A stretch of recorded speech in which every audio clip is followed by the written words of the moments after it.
This is the 18 WJTS News. I'm Prisma Lopez-Marin. Thank you for joining us.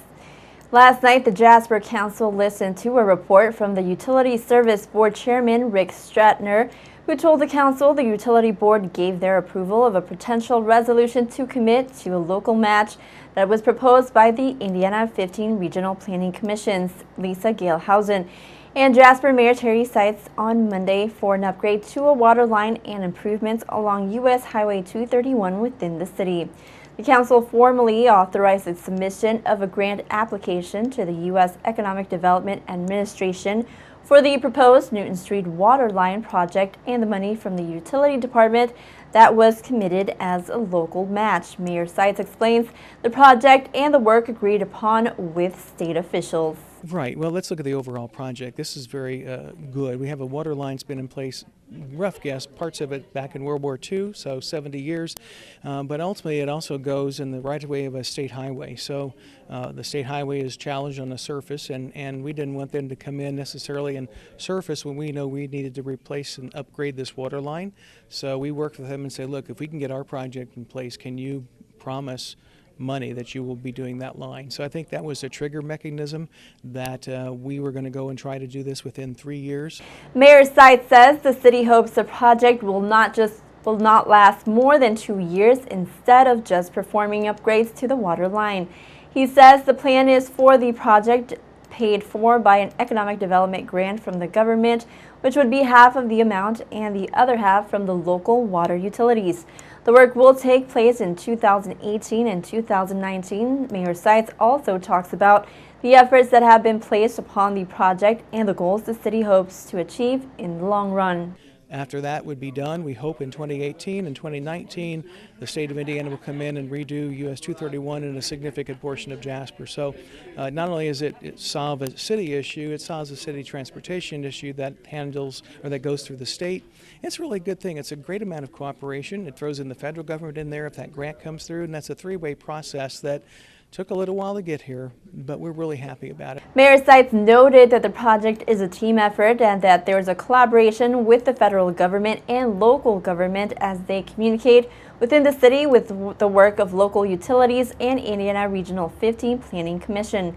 Galehausen also spoke with the board last night before the board approved the resolution, explaining the task force had submitted an application in January of this year with the EDA, which was denied. The application was again resubmitted on July 29th and heard back that if an application were to be submitted this week, it would be considered for the fiscal year 2016.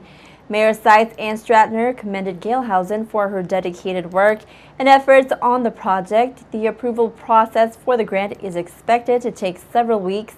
Mayor Seitz emphasizes that it will take a significant amount of engineering and coordination between local, state, and federal governments in the next couple of years to complete the project. Jasper police are asking for the public's help as they look for the driver responsible in a hit-and-run incident that took place on Mill Street Wednesday morning. Police say an SUV owned by Christine Brinkman was parked south of the 13th Street intersection at Mill Street just after 7 in the morning, and she told police that when she returned to her vehicle at about 11:30 a.m., she discovered it had been struck on the passenger side. Police say the rear passenger door, front passenger door, passenger front fender, and passenger side of the hood were damaged by the unknown vehicle. Damages were estimated to be about $3,000. Anyone with information on the crash is asked to contact the Jasper Police Department at 812-482-2255.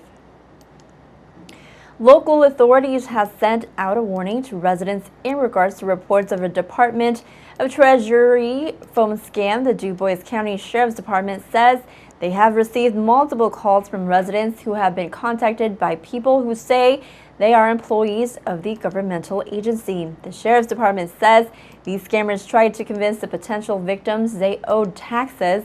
The Sheriff's Department said the Treasury Department does not make such calls, and residents receiving any similar calls should use caution.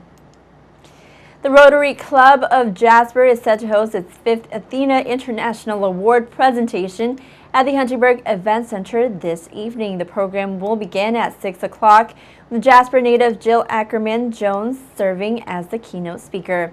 The 2016 Athena Award finalists include Elaine Bromis, Connie Noss, Jessica DeLorenzo, Vicki Lewis, Brenda Mueller, Dr. Tracy Lorai, and Betty Jenkins. Past recipients include Jane Chappell, Brenda Stallings, Kathy Treader, and Nancy Eckerly. German American, Kimball Electronics, and Memorial Hospital and Healthcare Center are the platinum sponsors of this year's event. Stay tuned. Weather and sports is to come on 18 WJTS News.